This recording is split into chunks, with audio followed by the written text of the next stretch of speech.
চিংড়ি মাছের ভর্তা পছন্দ করে না এমন মানুষ কিন্তু দুনিয়াতে খুবই বিরল। এর স্বাদ এবং গন্ধ দুইটাই কিন্তু অতুলনীয়। এক একজন একইভাবে চিংড়ি মাছ ভর্তা করে, তো আজকে আমি আমার স্টাইলে ভর্তা করে দেখাবো। দেখেন কেমন হয় ভর্তাটা। এর টেস্ট হবে দুর্দান্ত। যারা এইভাবে ভর্তা করে খাননি তারা একবার ট্রাই করে দেখবেন কতটা মজার হয়। আমি বরাবরই ভর্তাতে ঝাল খেতে ভীষণ পছন্দ করি, তো আমি বেশ কিছু শুকনা মরিচ সুন্দর করে ভেজে নিয়েছি সরিষার তেলে। আর তারপরে আমি এটার মধ্যে 7-8টার মতো কাঁচামরিচ দিয়েছি। তারপরে আমি একটু বেশি করে রসুন আর পেঁয়াজ দিয়ে দিয়েছি। আর এটা কিন্তু ভাজতে হবে, তবে বেশিক্ষণ ভাজবো না। যখন এরকম একটু কালার চলে আসবে তখন এটার মধ্যে আমি চিংড়ি মাছগুলো দিয়ে দেবো, সাথে পরিমাণ মতো লবণ দিয়ে দেবো। তারপর সুন্দর করে এগুলোকে নেড়ে চেড়ে মিক্স করে নিতে হবে, একটু ভেজে নিতে হবে। যখন দেখবেন একটু ভাজা হয়ে গেছে তখন এটার মধ্যে আমি কালারের জন্য হলুদের গুঁড়া দিয়ে দিব। আমার শ্বশুর বাড়ির সবাই আমার ভর্তা খুবই পছন্দ করে, বিশেষ করে আমার শ্বশুর খুবই পছন্দ করতো।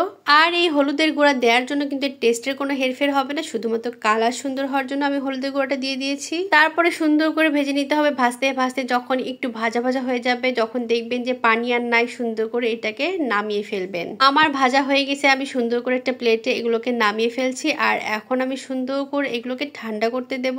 আর দেখেন কতটা সুন্দর কালার হয়েছে, একদম চকচকা সুন্দর কালার। দেখতে যেমন হয়েছিল খেতে কিন্তু মাশাআল্লাহ অনেক সুন্দর হয়েছে। এখন আমার বিখ্যাত শিলপাটা নিয়ে হাজির হয়ে গেছি। আর ভর্তা মানেই তো পাটায় বাটা ভর্তা, এর উপর কোনো ভর্তাই হয় না। সুন্দর করে ভর্তার বোটাগুলোকে আমি ফেলে দিচ্ছি।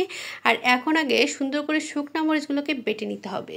আমি তো শুরু করে দিয়েছি শুকনা মরিচগুলোকে বাটা, আর সুন্দর করে বাটতে হবে, কারণ সুন্দর করে না বাটলে তো ভর্তার যে টেস্ট সেটা কিন্তু পাবো না। তো বাটা কিন্তু আমার হয়ে গেছে, একদম নিফিস করি নেই। আর এখন আমি যে ঠান্ডা করে রেখেছিলাম যে মাছটা, ওইটা কিন্তু এখন সুন্দর করে আমি বাটা শুরু করে দেবো। চিংড়ি মাছের ভর্তা বলেন আর বড়া বলেন আর যাই বলেন, যেটা দিয়েই করেন না কেন, যাই করেন না কেন, খেতে হয় চরম লেভেলের দুর্দান্ত স্বাদ। চিংড়ি এমন একটা মাছ যে পছন্দ করে না এমন মানুষ দুনিয়াতে খুবই বিরল। তো সুন্দর করে আমি দেখেন বেটে নিয়েছি। আর এখন আরেকটু সুন্দর করে বাটতে হবে, কারণ যেহেতু এখনো সুন্দর মতো বাটা হয়নি, এটাকে কিন্তু ফিনিশিং করতে হবে।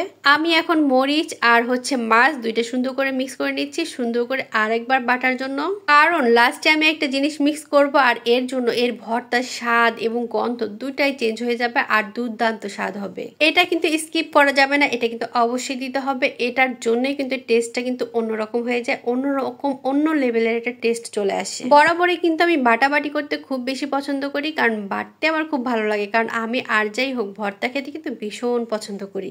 আমার ভর্তা কিন্তু হয়ে গেছে, আমি সুন্দর করে সবগুলোকে মিক্স করে নিয়েছি। আর দেখেন কতটা সুন্দর করে আমি বেটে নিয়েছি। এখন একটার পর একটা সুন্দর করে মিক্স করে নিয়ে এই যে আমি তুলে নিলাম। দেখুন কতটা সুন্দর ইয়াম্মি একটা কালার এসছে। যেরকম কালার হয়েছে সেরকমই স্বাদ হয়েছে। গরম ভাতের সাথে একদম জাস্ট জমে যাবে। ভিডিওটি ভালো লাগলে আমাকে সাপোর্ট করে আমার পাশে থাকবেন। আল্লাহ হাফেজ।